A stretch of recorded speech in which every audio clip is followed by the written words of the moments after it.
개장 전 오늘은 어느 틈새 시장 공략해볼지 체크해봐야겠죠. 오늘 더 커넥트머니 박철순 이사와 함께합니다. 이사님 안녕하세요. 네, 안녕하세요. 네, 오늘 장의 성공 투자 키워드부터 바로 만나보도록 하겠습니다. 오늘 장 키워드 함께 확인해 보시죠.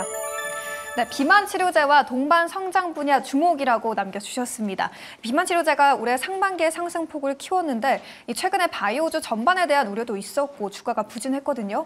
하지만 이 비만 치료제는 그럼에도 계속 갈 거라는 낙관적인 전망이 많더라고요. 글로벌 비만 치료제 시장 전망 구체적으로 어떤가요, 이사님?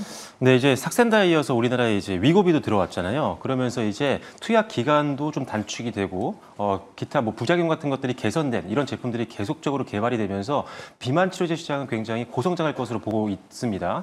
일단은 뭐 사실 운동이라든지 이런 식이요법으로 살을 좀 뺄 수 있으면 좋겠는데 사실 사유사를 하면서 쉽지가 않죠. 그러다 보니까 이런 제품들을 이용해서 다이어트를 하기 위한 수요들이 상당히 많이 늘고 있는 상태고요.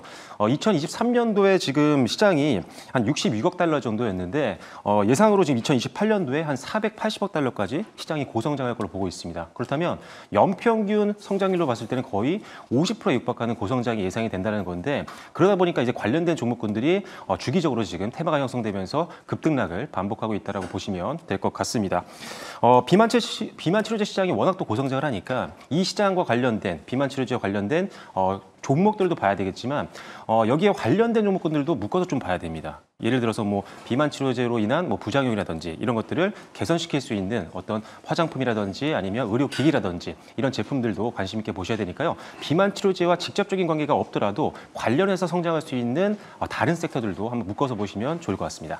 네, 연평균 50%에 가까운 고성장이 예상이 되고 있는 기대감 들어봤고요. 사실 이 비만 치료제가 부작용에 대한 언급도 굉장히 많이 나왔고 방금도 부작용에 관해서 언급해 주셨는데 네. 구체적으로 어떤 대표적인 부작용이 있는 건가요? 최근에 이제 비만 치료제 시장에 대한 내용들이 많이 뉴스화되면서 오젬픽 페이스라는 단어들을 들어보신 분들도 아마 계실 것 같습니다. 이게 뭐냐면 아무래도 살을 이제 빼는 약이다 보니까 얼굴의 볼륨감이 이제 떨어지는 거죠. 그러면서 주름이라든지 아니면은 이런 처짐 이런 증상들이 나타나면서 생기는 페이스를 우리가 오젬픽 페이스라고 하는데 그러다 보니까 이거를 이제 극복하기 위해서 개선하기 위해서 필러 같은 제품들에 대한 수요가 점차적으로 늘어나고 있는 것들이 지금 확인이 되고 있는 상태입니다. 실제로 지금 비만 치료제 시장이 가장 큰 글로벌 국가가 바로 미국이거든요.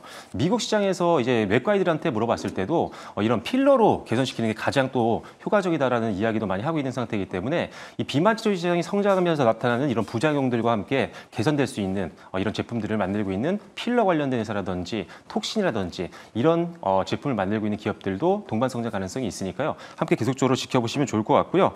특히나 이제 사실 수술로 이거를 또 개선을 시키는 방법도 있잖아요. 근데 수술은 사실 부담이 좀 되죠. 그렇죠. 이제 수술은 이제 회복 기간도 상당히 길고 아프고 마취도 해야 되고 상당히 부담감이 많이 있기 때문에 사실 이 수요자 입장에서는 이 시술 쪽으로 많이 지금 눈을 돌리고 있는 그런 과정입니다. 따라서 이제 필러와 톡신 시장도 굉장히 급성장을 하고 있는 시장이니까요. 이쪽 시장도 함께 묶어서 보시면 좋을 것 같습니다.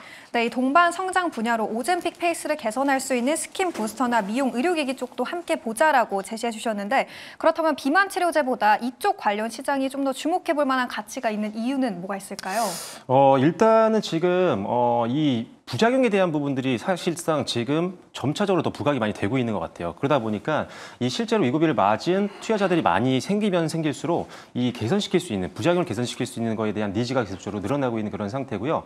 실제로 주식 투자 관점에서 보면은 일단 비만 치료제 관련된 직접적인 어떤 테마주로 엮였던 급등했던 종목들은 사실 펀더멘탈이 그렇게 좋지 않은 기업들 상당히 많거든요.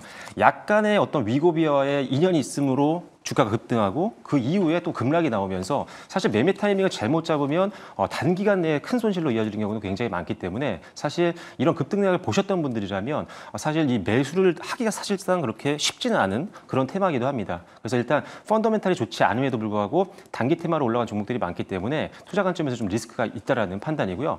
다만 지금 말씀드렸던 이 부작용 치료제들 이런 필러라든지 톡신이라든지 아니면 미용 의료기기라든지 이런 것들 같은 경우는 경우는 사실 실적이 상당히 잘 나옵니다. 상대적으로 좀 압도적인 실적을 보여주고 있고 실제적으로 실적도 잘 나오는데 글로벌 시장에서의 어떤 시장 점유율을 계속적으로 높여나가고 있는 상황이기 때문에 지금 국내 시장뿐만 아니라 글로벌 시장에서의 성장, 그걸로 인해서 주가의 추가적인 레벨업도 기대해 볼 수 있는 게 바로 이들 기업이기 때문에 투자 관점에서 좀 더 리스크를 줄이고 관련된 종목군들을 베팅하고 싶다라는 분들은 비만 치료제 종목들도 보셔야겠지만 조금의 리스크 관리 위해서는 이런 미용 의료기기라든지 필러 톡신 이쪽들도 함께 보시는 게 좋겠다라는 판단입니다.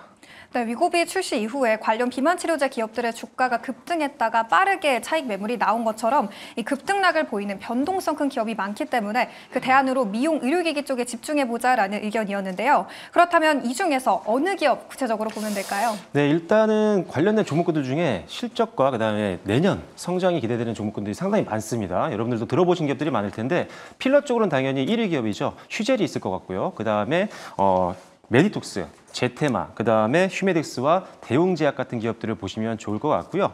두 번째로 이제 보툴리눔 톡신 같은 경우도 역시나 비슷한 기업들입니다. 휴젤과 메디톡스, 그다음에 제테마와 대웅제약 정도는 여러분들이 주목하셔야겠고, 자 다음으로는 스킨 부스터 쪽에서는 역시나 파마리서치의 리쥬란이 워낙 또 각광을 받고 있고 흥행을 하고 있는 상태이기 때문에 파마리서치의 앞으로의 행보도 계속 기대해 주시면 좋을 것 같고요. 마지막으로 의료기기 쪽은 좀 많습니다. 슈링크와 볼리버를 만들고 있는 클래시스를 더불어서 제이시스 메디칼, 원텍, 비올, APR 그리고 하이로닉 정도는 실적과 그다음에 미래 성장 기대감이 굉장히 높은 종목군들이기 때문에 이들 종목군들은 여러분들이 계속적으로 묶어서 한번 보시면 좋을 것 같습니다. 네, 정말 많은 기업을 짚어봤는데 그 안에서 최선호주를 꼽는다면 어떤 기업일까요? 네, 사실 최근에 좀 조정받은 종목들도 있지만 장기 차트를 좀 보시면은 대다수의 지금 관련된 종목군들의 주가 흐름들은 우상향 흐름들이 많이 나왔어요. 그래서 주가적으로 좀 부담을 느끼실 수 있는 구간에 있는 종목군들도 꽤 있지만 이들 종목군 내에서 상대적으로 주가 상승률이 조금 저조했던 종목들, 상대적으로 밸류에이션 대비했을 때 주가가 좀 낮은 구간에 있어서 매수하기 좋은 종목들은 두 종목을 좀 뽑을 수 있을 것 같습니다. 첫 번째로는요, 제테마입니다. 필러 같은 경우 중국 시장에서의 매출 본격적인 성장이 좀 기대가 되고 있고요. 추가적으로 지금 국내 식약처의 허가를 앞두고 있는 상황이기 때문에 이 기대감으로 단기 시세도 한번 기대해 보시면 좋을 것 같고요. 두 번째 종목으로는요, 휴메덱스입니다. 역시나 필러 쪽인데 필러가 지금까지도 수출 성장을 좀 지속을 해주고 있는데 지금 중국이라든지 러시아라든지 또는 브라질 쪽 매출이 내년부터 본격적인 성장을 앞두고 있는 상황이기 때문에 주가도 상당히 낮은 수준에 있고요. 내년 성장도 기대가 되는 이 두 종목 한번 기대해 주시면 좋을 것 같습니다. 네, 밸류에이션 부담이 덜한 두 기업 짚어봤는데 그렇다면 두 기업 간략하게 전략 알려주신다면 어떻게 가져가 보면 될까요? 네, 두 종목 모두 다 지금 최근에 조금 주가는 좀 올라오긴 했지만 장기 차트를 보시면 아시겠지만 앞서 말씀드렸던 다 종목군들 대비했을 때는 주가가 그렇게 많이 오르진 않아서 부담은 별로 없습니다. 따라서 오히려 저가 매수세가 들어올 수 있는 구간이기 때문에 지금도 접근 가능한 영역이라고 보고 있고요.